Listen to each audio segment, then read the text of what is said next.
皆さん、こんにちは。グレイスカウンセリング心理カウンセラーの金尾美穂です。いかがお過ごしでしたか？今週第32回目のなりたい職業ランキングが第一生命から発表されました。子供たちは一体どんな仕事を選んだんでしょうか？今回、小学生の男の子のなりたい仕事では、今まで人気のあったサッカー選手や YouTuber を抑えて、なんと会社員が第1位になったそうです。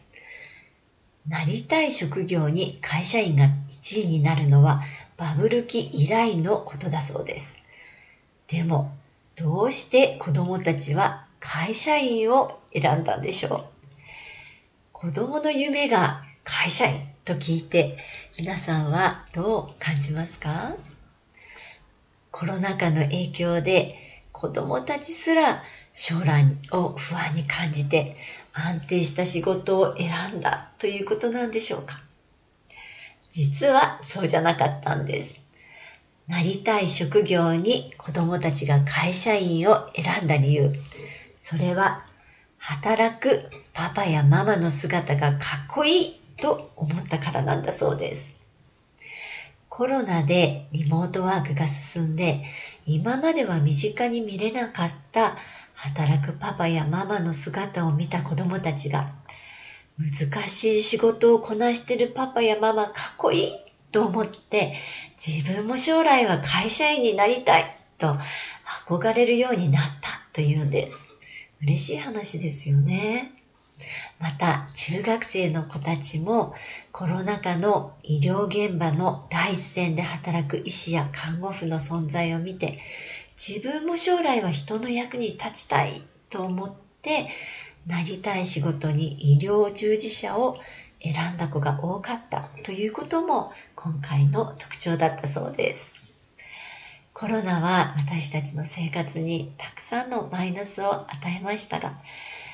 言葉では子供に教えることのできない両親への尊敬の思いや人の役に立ちたいという優しさを育てた面もあったということですよね。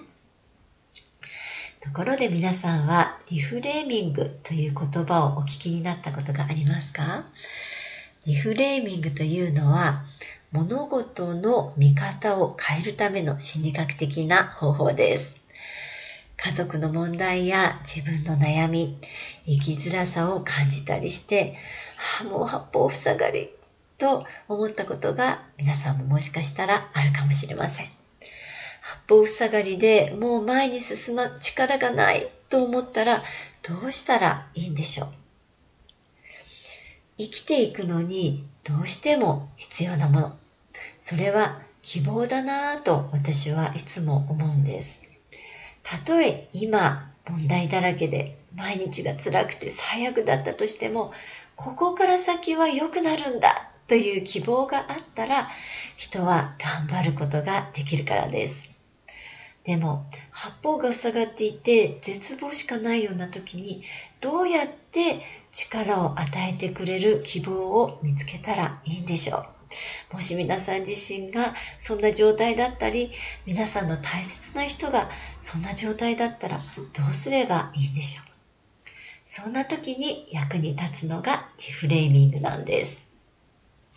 皆さんは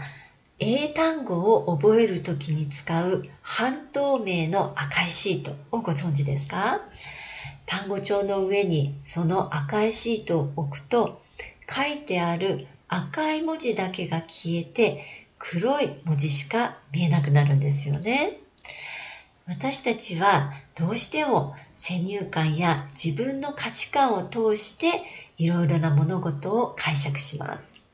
それはちょうど赤いシートの上からその事実を見ているような感じなんです。赤いシートを通して見てるために、本当はそこにある赤い文字、つまり希望が見えなくなってしまうことがあるんです。では、思いの中にある赤いシートを取るにはどうしたらいいんでしょう？問題について考えるとどうしてもなんでこうなっちゃったんだろう、何が悪かったんだろうと原因探しをしてしまうことが多いようです。でも、なぜ、どうしてと考えて、たとえ原因が見つかっても、かえって気が沈むこともありますよね。そんな時は方向を転換して、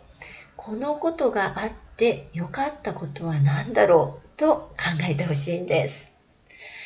カウンセリングではどんな話をしても責められることはありません。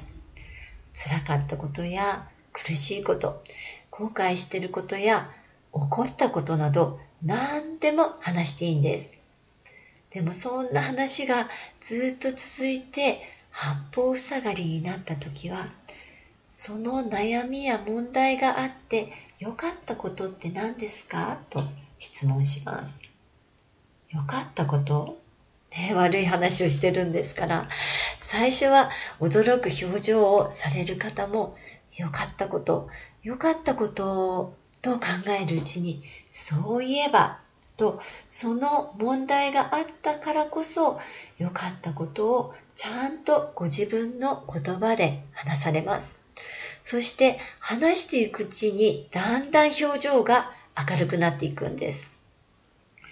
自分一人ではなかなか良かったことが思い浮かばないという時もあるかもしれません。それはあなたの心が重荷でいっぱいになっていて、スペースがないためなんです。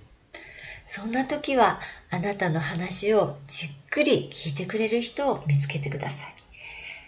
心の中の重荷を下ろして、まずその希望が入るスペースを作るところから始めてほしいんです。辛さや苦しさを十分聞いてもらえたら、重荷は必ず軽くなります。そしてその後で良かったことを考え始めたらいいんです。まずは心の重荷を下ろして、そして良かったことを考えるリフレーミング。皆さんはどう思いましたか？絶望を体験した方にだけわかる希望の素晴らしさってありますよね。悩みはあなたや家族がもっともっと幸せになるための贈り物。大丈夫。あなたにもできます。では。